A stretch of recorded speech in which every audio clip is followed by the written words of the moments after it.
હરિઓમ. સંધિભેદઃ, સંધિના પ્રકાર.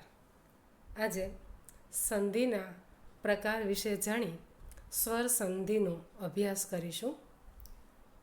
સંધિના 3 પ્રકાર છે: સ્વર સંધિ, વ્યંજન સંધિ અને વિસર્ગ સંધિ.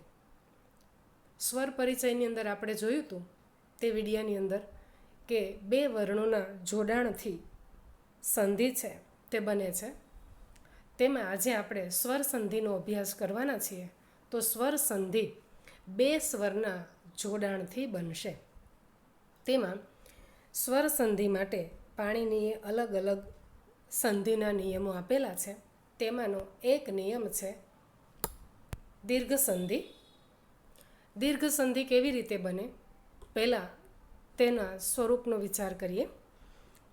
દીર્ઘ સંધિ એટલે કે 2 સ્વરનું મિલન થતાં, 2 સ્વરની સંધિ થતાં એક નવો સ્વર છે તે બને છે. અને તે કેવી રીતે બને છે દીર્ઘ સંધિની અંદર તે જોઈએ. તો અહીંયા કોર્નરમાં આપણે જોઈએ છીએ કે પ્રથમ લાઈનમાં અ વધતા અ બરાબર આ, એટલે 2 સ્વર છે. કયા 2 સ્વર? તો કે એક અ અને બીજો પણ અ. તો એમના એ 2 સ્વરના જોડાણથી કયો સ્વર નવો બનશે? તો કે આ. એટલે આપણે જોયું હતું સ્વર પરિચયમાં અ અને અ સવર્ણ છે. તો આ બંને સવર્ણ સ્વર મળતા આ બને છે. એવી રીતે બીજા સ્વરૂપમાં કેવી રીતે સંધિ બનશે? તો કે જો પહેલો સ્વર રસ્વ હશે અને બીજો સ્વર દીર્ઘ હશે પણ સવર્ણ, તો પણ આ જ બનશે. ત્રીજું જોઈએ કે પહેલો સ્વર આ હશે અને બીજો સ્વર અ હશે તો પણ આ બનશે. અને બંને સ્વર આ હશે તો પણ આ જ બનશે.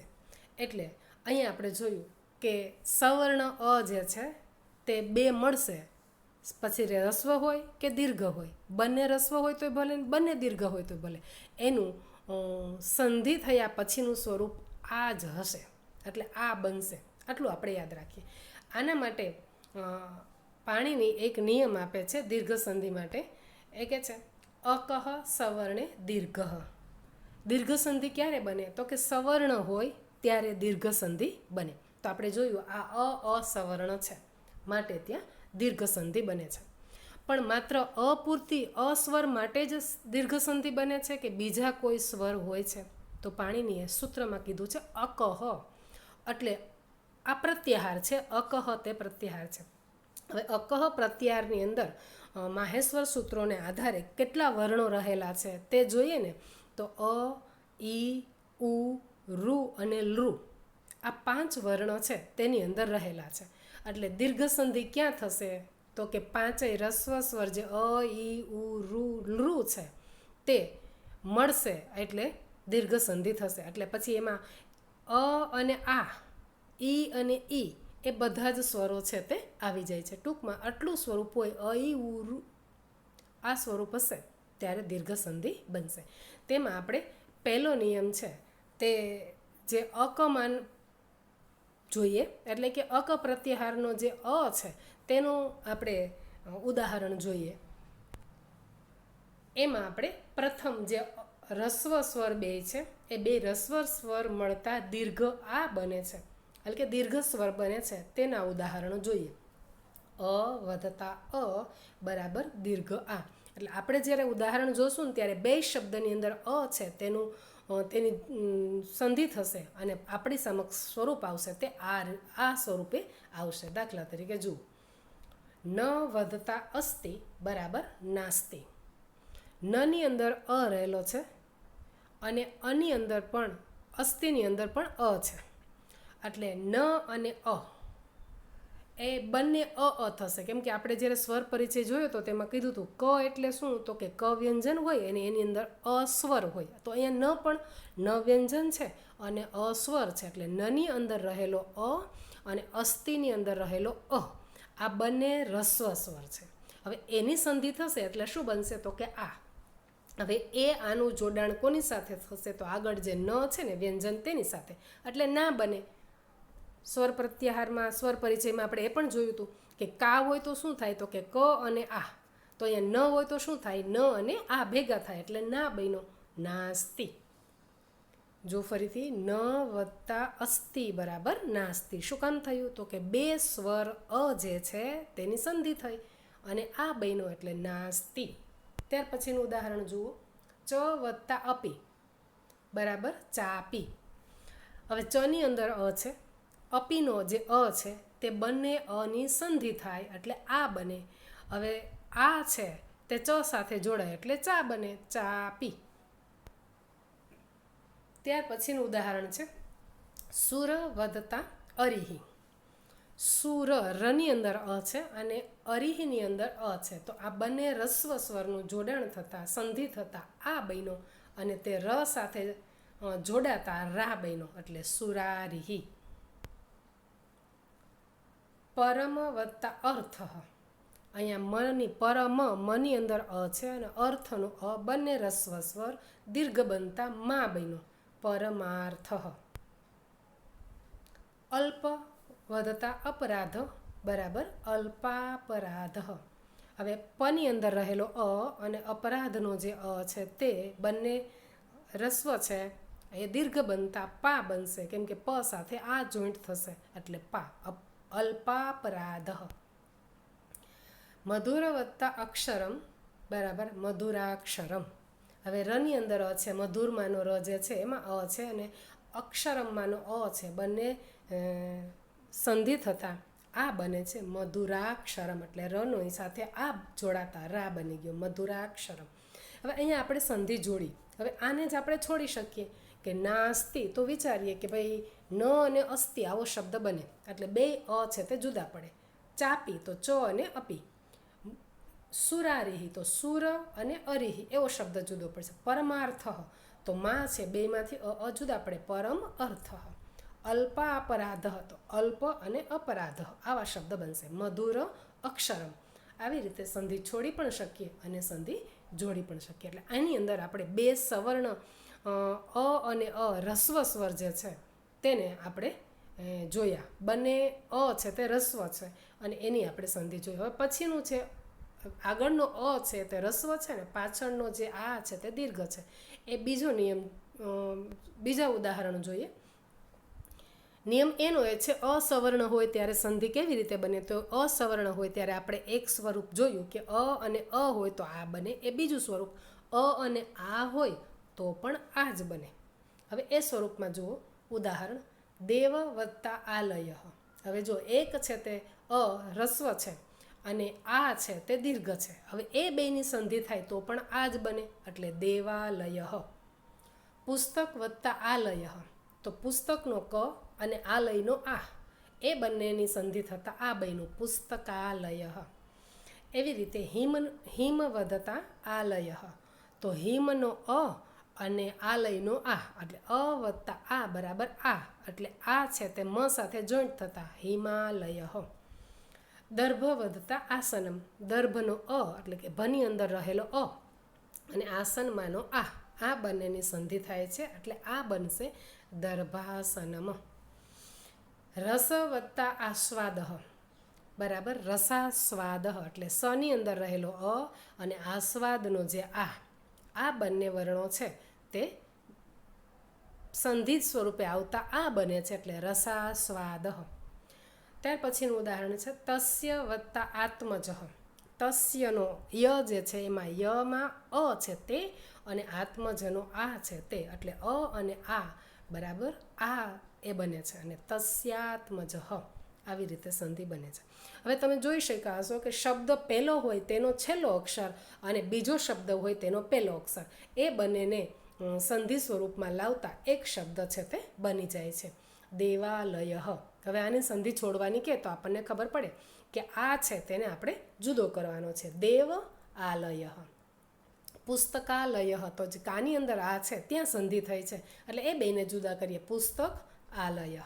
હિમાલયની અંદર માની અંદર જે આ છે ત્યાં સંધિ થઈ છે હિમ આલય. દર્ભ આસનમ કેમ કે ભાના આની અંદર સંધિ છે. રસાસ્વાદ તો સા છે ત્યાં આપણે સંધિ કરી હતી એટલે રસ આસ્વાદ. તસ્ય આત્મજઃ એટલે યાની અંદર સંધિ છે તે આપણે જુદી કરીએ એટલે તસ્ય આત્મજઃ.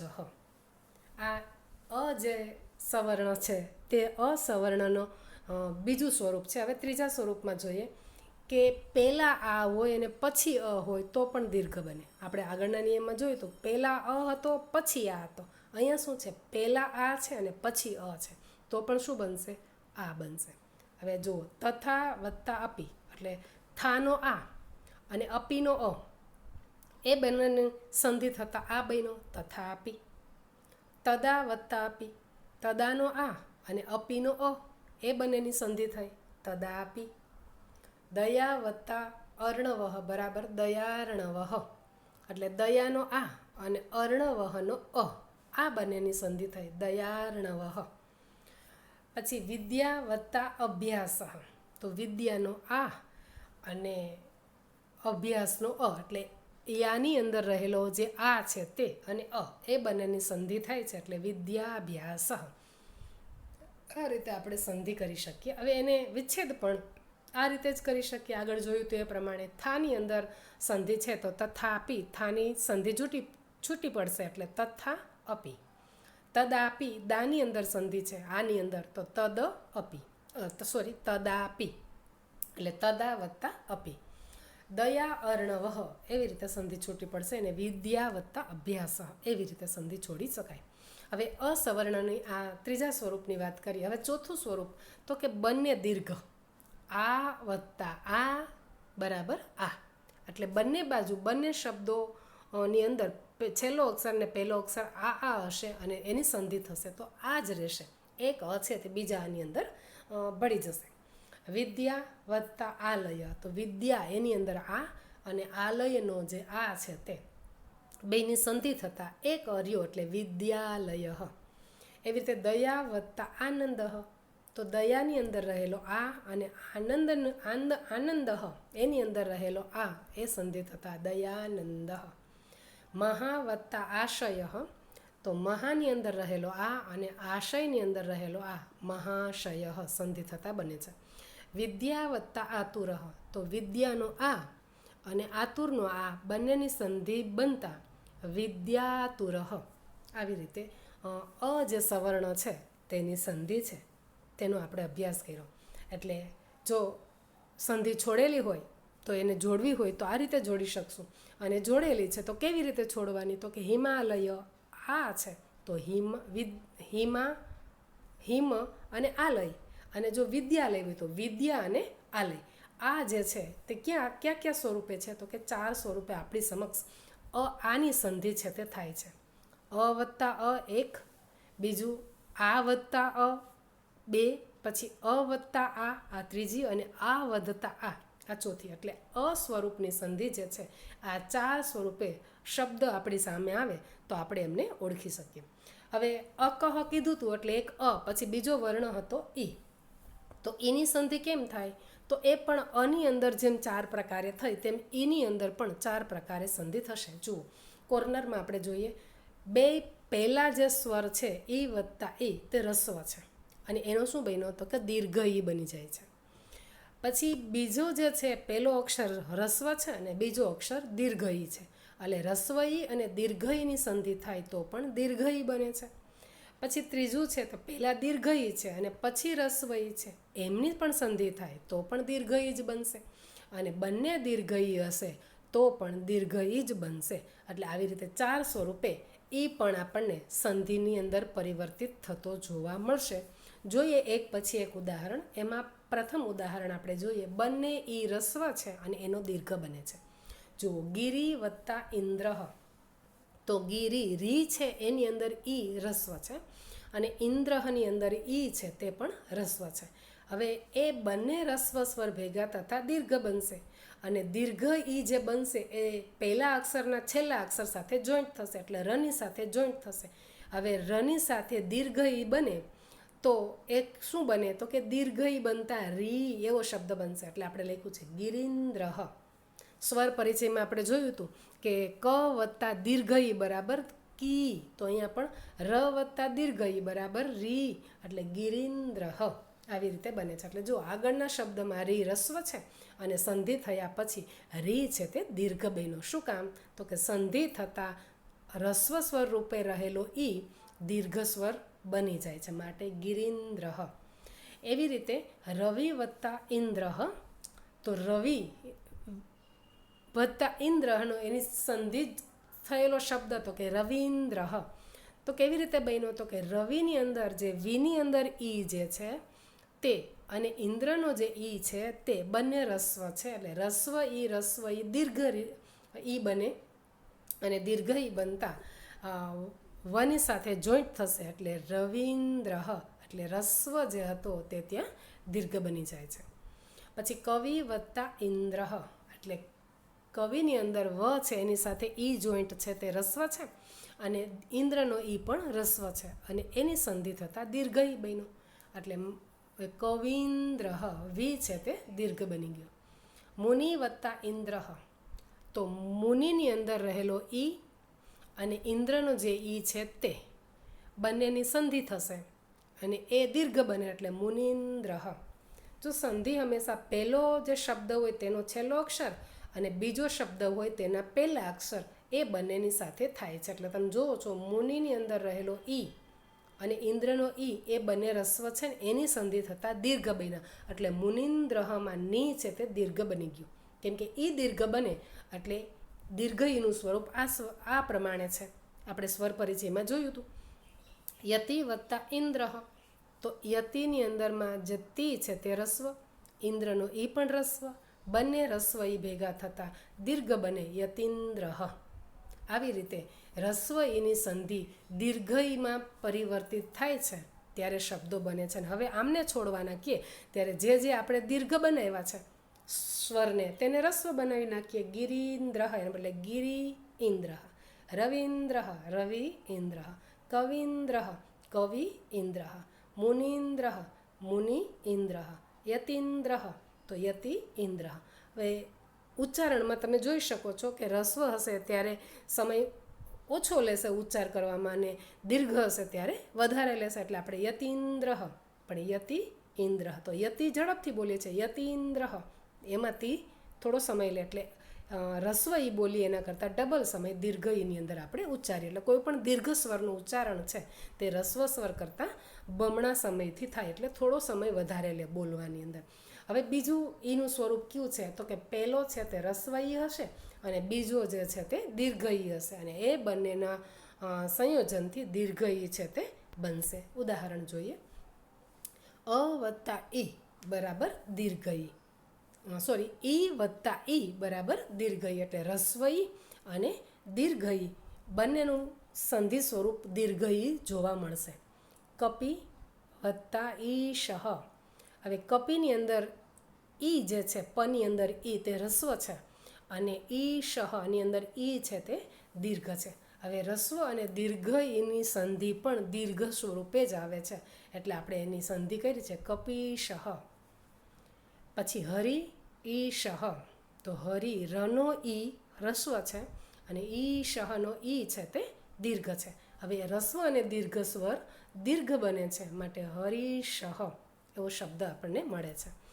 ક્ષિતિ વત્તા ઈશ, તનો ઈ છે તે રસ્વ છે ને ઈશનો ઈ છે તે દીર્ઘ છે અને એમની સંધિ થતાં દીર્ઘ બને છે એટલે તની સાથે દીર્ઘ ઈ ક્ષિતિશ આવો શબ્દ મળે છે. કવિ વત્તા ઈશ્વર, કવિ છે તે એના વનો ઈ રસ્વ છે અને ઈશ્વરનો ઈ દીર્ઘ છે અને એ સંધિ થતાં દીર્ઘ બને છે કવિશ્વર.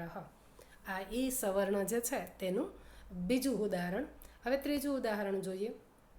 આગળ દીર્ઘ ઈ છે, પાછળ રસ્વ ઈ છે, એમની સંધિ પણ દીર્ઘ ઈમાં જ જોવા મળે છે. જુઓ, મહી વત્તા ઇન્દ્ર, મહિન્દ્ર એટલે મહી હી જે છે હની અંદર ઈ છે તે દીર્ઘ છે અને ઇન્દ્રનો ઈ છે તે રસ્વ છે એટલે દીર્ઘ અને રસ્વની સંધિ બનતા દીર્ઘ બને છે મહિન્દ્ર. એવી રીતે મહતી વત્તા ઈચ્છા, મહતી તેની અંદર દીર્ઘ ઈ અને એની અંદર રસ્વ ઈ અને બંને ભેગા થતાં દીર્ઘ ઈ બને છે મહતીચ્છા. પૃથ્વી વત્તા ઇન્દુ, તો વી અને ઈ એ બંને ઈ ભેગા થાય છે પૃથ્વીન્દુહુ. દશમી વત્તા ઇતિ એટલે મીનો ઈ અને ઈનો ઇતિનો ઈ એ બંનેની સંધિ થઈ એટલે એક વર્ણ બને છે. એટલે સંધિ થાય એટલે બે વર્ણનો એક વર્ણ બની ગયો. એક દીર્ઘ ઈ અને એક રસ્વ ઈ, એ બે વર્ણ છે એમાંથી એક ઈ બની ગયો. દશમીતિ આવો શબ્દ બન્યો. યોગી વત્તા ઇન્દ્ર. યોગીમાં ગ દીર્ઘ છે અને ઇન્દ્રમાં ઈ રસ્વ છે. એટલે ગનો ઈ દીર્ઘ છે એટલે એ બંનેની સંધિ થતાં એક દીર્ઘ ઈ બન્યો યોગીન્દ્ર. આ ઈ જે સવર્ણ સંધિ છે તેનું ત્રીજું સ્વરૂપ. અને હવે ચોથું જોઈએ કે બંને ઈ દીર્ઘ છે અને એનો દીર્ઘ જ બને. દીર્ઘ ઈ વત્તા દીર્ઘ ઈ બરાબર દીર્ઘ ઈ. જો ઉદાહરણમાં શ્રી વત્તા ઈશ, તો શ્રીનો ઈ છે એ પણ દીર્ઘ અને ઈશનો ઈ પણ દીર્ઘ અને એની જોડાણ થયું એટલે શ્રી શહ. હવે એમની સંધિ છોડવાની કે તો આપણને ખબર પડી કે દીર્ઘ છે તેને આપણે છૂટા કરીએ. શ્રી ઈશહ એવું જોડાણ છે તે છૂટું પડશે. લક્ષ્મી વત્તા ઈશ્વર, બંને દીર્ઘ ઈ લક્ષ્મીશ્વર. સુધી વત્તા ઈશહ, તો શુદ્ધિનો ઈ અને ઈશનો ઈ બંને દીર્ઘ છે અને એનું દીર્ઘ સ્વરૂપ જ આવશે શુધીશહ. મહી વત્તા ઈશહ, મહીનો ઈ અને ઈનો ઈ મહી એ દીર્ઘ છે અને ઈ પણ દીર્ઘ છે ઈશનો, તો બંનેનું દીર્ઘ સ્વરૂપ મહીશહ. લક્ષ્મી વત્તા ઈશહ લક્ષ્મીશહ. આવી રીતે ઈની સંધિ પણ ચાર સ્વરૂપે જોવા મળશે. જેમ અ છે તે પણ આગળ પાછળ રસ્વ દીર્ઘ બને તો પણ તે આ જ બનતો, તો એમ ઈ પણ આગળ કે પાછળ રસ્વ કે દીર્ઘ હોય તો પણ તે આ જ બનશે, ઈ જ બનશે. એટલે બંનેનું સ્વરૂપ છે તે સરખું છે. જે છે તે દીર્ઘ સ્વરૂપ લઈ લે છે. હવે અ કહમાં અ જોયો, ઈ જોયો, અ ઈ ઉ. હવે ઉની સંધિ જોઈએ. ઉમાં પણ એ જ રીતે જો એમાં પહેલાં ઉ વત્તા ઉ બરાબર દીર્ઘ ઉ, પછી રસ્વ ઉ વત્તા દીર્ઘ ઉ બરાબર દીર્ઘ ઉ, દીર્ઘ ઉ વત્તા હ્રસ્વ ઉ બરાબર પણ દીર્ઘ ઉ, અને બંને દીર્ઘ ઉ હોય તો પણ દીર્ઘ ઉ. હવે થોડો આમ પરિચય છે તે પ્રાપ્ત થતો હશે કે આગળ રસ્વ હોય પાછળ રસ્વ હોય તો પણ દીર્ઘ બને છે. તે ઉદાહરણ આપણે જોઈએ. જુઓ, અ વત્તા ઉ વધતા ઉ બરાબર દીર્ઘ ઉ. એટલે ઉ પણ રસ્વ છે, પહેલો ઉ પણ રસ્વ છે અને દીર્ઘ ઉ પણ રસ્વ છે. તો આ બંને ઉનું સંધિ સ્વરૂપ છે તે દીર્ઘ ઉમાં જોવા મળશે. એટલે જુઓ ઉદાહરણ, ભાનુ વધતા ઉદય. હવે ભાનુ નું જે છે એમાં નની અંદર ઉ છે. સ્વર પરિચય આપણને યાદ છે એટલે ખ્યાલ આવે છે. ન વત્તા ઉ એટલે નની અંદર રહેલો ઉ અને ઉદયની અંદર રહેલો ઉ એ બંને ભેગા થાય તો દીર્ઘ ઉ બને. તો સ્વર પરિચયમાં દીર્ઘ ઉ કેવો હોય તો એ પણ આપણે જોયું હતું. એટલે ભાનુદય. આપણે જ્યારે સ્વર પરિચય શીખતા હતા ત્યારે વાત કરી હતી કે જેટલો સ્વર પરિચયની અંદર તમે સ્પષ્ટ થશો તેટલું જ સંધિ સરળ બનશે. જુઓ, ઉ રસ્વ છે તો દીર્ઘ કેવું હોય તે પણ તમને ખ્યાલ આવ્યો. આપણે સ્વર સ્વરૂપ ઉ દીર્ઘ જોયું, પણ વ્યંજન સાથે ઉનું દીર્ઘ સ્વરૂપ કેવું હોય, ઉનું રસ્વ સ્વરૂપ કેવું હોય, તો ભાનુની અંદર ઉનું રસ્વ સ્વરૂપ આ પ્રકારનું હોય. અને ભાનુદય એમાં દીર્ઘ ઉનું સ્વરૂપ કેવું બની જાય છે, દીર્ઘ બની જાય છે. ભાનુદય આવી સંધિ થશે. એવી રીતે ઇન્દુ વત્તા ઉદય. ઇન્દુ દુ રસ્વ છે, ઉ પણ ઉદયમાં રસ્વ છે, બંને રસ્વ સ્વર જે છે તેની સંધિ થતાં ઇન્દુદય. દીર્ઘ ઉ થઈ ગયો. જો ઇન્દુ દીર્ઘ ઉ બને છે ત્યાં. એવી રીતે ગુરુ ઉપદેશ, ગુરુ વધતા ઉપદેશ. તો ગુરુ રૂની અંદર રહેલો ઉ રસ્વ અને ઉપદેશનો ઉ પણ રસ્વ, પછી એ દીર્ઘ બને. એટલે જો ગુરુપદેશ, બંને રની અંદર રહેલા ઉ જોશો ને તો લખાણમાં ભેદ છે. જુઓ, ગુરુની અંદર રૂ રસ્વ છે પણ ગુરુપદેશ એમાં રૂ છે તે દીર્ઘ છે. શું કામ? તો કે બે ઉની સંધિ થતાં દીર્ઘ ઉ બને છે. માટે ગુરુપદેશ. પછી રઘુ વત્તા ઉત્તમ, બંને ઉ રસ્વ, રઘુનો ઉ અને ઉત્તમનો ઉ બંને રસ્વ છે, બંને ઉ રસ્વ છે અને એની સંધિ થતાં રઘુતમ એટલે ઉ છે તે દીર્ઘ બને છે. હવે જ્યારે તમને સંધિ છોડવાની કે ને આવું દીર્ઘ સ્વરૂપ જોવા મળે એટલે હવે તમને ખ્યાલ આવી જાય કે અહીંયા ઉની સંધિ થયેલી છે. દીર્ઘ ઈ આવે તો તરત ખબર પડે કે દીર્ઘ ઈની સંધિ થયેલી છે. જો આ આવે તો તરત ખબર પડે કે આની અહીંયા સંધિ થયેલી છે. એટલે થોડો થોડો આમ શબ્દ જોતાં જ ખ્યાલ આવે કે કયા વર્ણની કયા સ્વરની અહીંયા સંધિ થયેલી છે સ્વર સંધિની અંદર, તે થોડું જોતાં આપણે શીખી જઈશું. થોડું ધ્યાન આપશો એટલે ખ્યાલ આવશે. જો ભાનુદય તો નુની અંદર ઉ છે તે દીર્ઘ બન્યું એટલે ખ્યાલ આવે કે અહીંયા સ્વર દીર્ઘ બન્યું છે એટલે સ્વર સંધિ છે તે ઉની છે. ત્યાર પછી આપણે ઉનું બીજું સ્વરૂપ જોઈએ. આગળ ઉ રસ્વ હશે અને પાછળ ઉ દીર્ઘ હશે તો પણ દીર્ઘ થાય છે. ઉદાહરણ જોઈએ. જો આગળ ઉ રસ્વ પાછળ ઉ દીર્ઘ અને એ બંનેની સંધિ થતાં દીર્ઘ ઉ એટલે સિંધુ એની અંદર ઉ રસ્વ અને ઉર્મી એની અંદર ઉ દીર્ઘ અને એ બંનેની સંધિ થતાં દીર્ઘ ઉ બને છે સિંદૂરમિહિ. સિંદૂરમિહિ ધૂની અંદર ઉ છે તે દીર્ઘ બની જાય છે. લઘુ વત્તા ઉર્મિહિ તો લઘુ ઘની અંદર જે ઉ છે તે રસ્વ છે અને ઉર્મિની અંદર ઉ છે તે દીર્ઘ છે અને એ સંધિ થતાં દીર્ઘ બને છે લઘુર્મિહિ. એવી રીતે સાધુ વત્તા ઊંચુહુ તો સાધુ એની અંદર ઉ છે તે રસ્વ છે અને ઊંચુહની અંદર ઉ છે તે દીર્ઘ છે એટલે સંધિ બનશે સાધુ ચુહુ એટલે ધુ એવું ઉ છે તે દીર્ઘ બને છે. એટલે રસ્વ અને દીર્ઘ ઉ હોય તો પણ દીર્ઘ ઉ બને છે. હવે એ આ સ્વરૂપ બદલી જાય કે આગળ દીર્ઘ ઉ અને પાછળ રસ્વ ઉ તો પણ દીર્ઘ ઉ. જોઈએ ઉદાહરણ વધુ વત્તા ઉત્સવ તો વધુત્સવ વધુની અંદર ઉ દીર્ઘ છે ઉત્સવનો ઉ રસ્વ છે. એવી રીતે વધુ વત્તા ઉક્તિ વધુક્તિ દીર્ઘ ઉ બને છે બંને ઉ મળીને. વધુ વત્તા ઉત્સાહ તો દીર્ઘ ઉ અને રસ્વ ઉ વધુત્સાહ. એટલે આવી રીતે દીર્ઘ ઉ અને રસ્વ ઉનો પણ ઉ છે તે દીર્ઘ થાય છે. અને ચોથો પ્રકાર ચોથું સ્વરૂપ ઉ દીર્ઘ વધતા દીર્ઘ ઉ બરાબર દીર્ઘ ઉ જ થશે. જો બંને ઉદાહરણમાં દીર્ઘ ઉનું આપણે પ્રત્યક્ષ જોઈ શકીએ છીએ. ભૂ વત્તા ઉર્ધ્વમ તો બે દીર્ઘ ઉમાંથી એક જ દીર્ઘ ઉ રહે કેમ કે સંધિ થઈ ગઈ એક ઉ એકમાં ભળી ગયો ભૂર્ધ્વમ. વધુ વત્તા ઉર્મિકા તો વધુ અને ઉ ઉર્મિકાનો ઉ એ બંને જોઈન્ટ થતાં એક જ ઉ દેખાશે વધુર્મિકા. સરયુ વત્તા ઉર્મી તો બંને ઉમાંથી એક ઉ બચે છે સરયુર્મિહિ. એટલે આવી રીતે ઉ છે એ પણ આગળ પાછળ રસ્વ રહેશે અને તો પણ એની સંધિ થતાં દીર્ઘ જ બનશે. જેમ અ 400 રૂપે દીર્ઘ એવી રીતે ઈ પણ 400 રૂપે દીર્ઘ બન્યું એમ ઉ પણ 4 પ્રકારે અલગ અલગ રીતે દીર્ઘ બને છે. તેના આપણે ક્રમશઃ ઉદાહરણ જોયા. હવે અ ઈ ઉ હવે પછી આવે છે તે રૂ. રૂની અંદર શું થશે તો કે એ પણ રૂ વત્તા રૂ બરાબર દીર્ઘ રૂ. તો અહીંયા ઉદાહરણ જોઈએ. પિતૃ વત્તા હરુણમ તો બંને રૂ છે. પિતૃની અંદર જે નીચે દેખાડ્યું ને આપણે કૃપા એવો શબ્દ કરીને સ્વર પરિચયમાં જોયું તો એ કુની અંદર રહેલો જે રેફ જેવું દેખાય છે નીચે તે જે છે તે સ્વર છે. કયો સ્વર છે તો કે ર છે રૂ છે.